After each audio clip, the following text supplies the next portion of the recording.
We're back on Free Speech TV. With us is James. How you doing, James, from Spokane, Washington? Hey, JD. How you doing today? Doing all right. Neither one of us in jail or the hospital, so that's pretty good. Not today. Hey, I just want to make a couple of comments about what I see as the psychology of billionaires. Yeah. You familiar with an English term called blackguard? It's spelled Blackguard. Yes. Blackguard. Yeah, well, you know, the literal meaning of that is it's the lowest level of the household staff, the ones responsible for the pots and pans, that is, chamber pots and the bedpans. I actually appreciate it because I would have pronounced it Blackguard. I've read the term, but I don't know that I've ever uttered it. But keep going. Yeah. So anyway, that's what we are. We're the perennial servant class, and that's what we are to them. Republican millionaires, they got a crazy notion. If you enable one lazy person, you'll cause all to be lazy. And also, you know, they're stealing it from us a nickel at a time. They're so afraid that they will become destitute a nickel at a time. Yeah. So I was sent a little note that said billionaire bedpans, and I wanted to, and that was a clever enough line that I wanted to understand it better. Laggards we are. We carry the billionaire bedpans.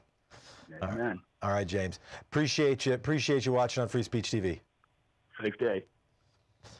Robin in Kingston, Washington. Speak your piece. How you doing? I'm doing well, Jeff. How are you doing? Holding up. Your big question of the day is: should this upcoming election be about, uber wealth or oligarchical influence on politics? I mean, and should we be talking about that? My answer is yes, and we should be talking about it louder. And my personal point of view is we should be breaking it into two different basic approaches. One is corporate wealth, which is buying legislation via buying politicians.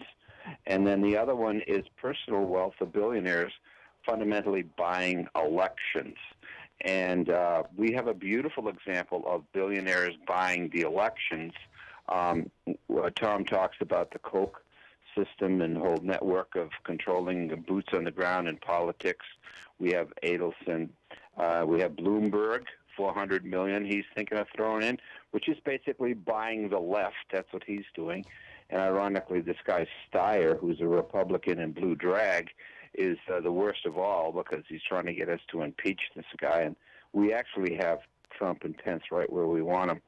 So in any event, I feel that we should continue this vibrant discussion in the 2 points of view, which is that the corporations are buying the legislation, and I just want, and then the billionaires are influencing elections. That's interesting, right? I hadn't divided it up that way, but that is a useful. I want to keep thinking about it, but that is at first blush, that's a really useful way of understanding it because it typically is. I mean, corporate contributions directly, particularly publicly traded contributions, aren't usually at the scale of the Koch brothers' contribution, right? Because even they would have to answer to their shareholders of why they were kicking in $100 million, right? They can give the federal maximum to lots of candidates, right? But it's harder to make that case. But they do spend lots on lobbyists and the vast bulk of people who dwell in the chambers of the legislature are in fact corporate paid lobbyists, and then the individual vast wealth ends up being the thing that undergirds democracy. But I'll just say, listen, if you had $1 billion, democracy would be the coolest thing to buy. I mean, elections, that'd be pretty fun. Better than a car. So I don't know why we're mad at it. Robin, thanks so much. We'll be back. This is Thom Hartmann Show. That's the big question.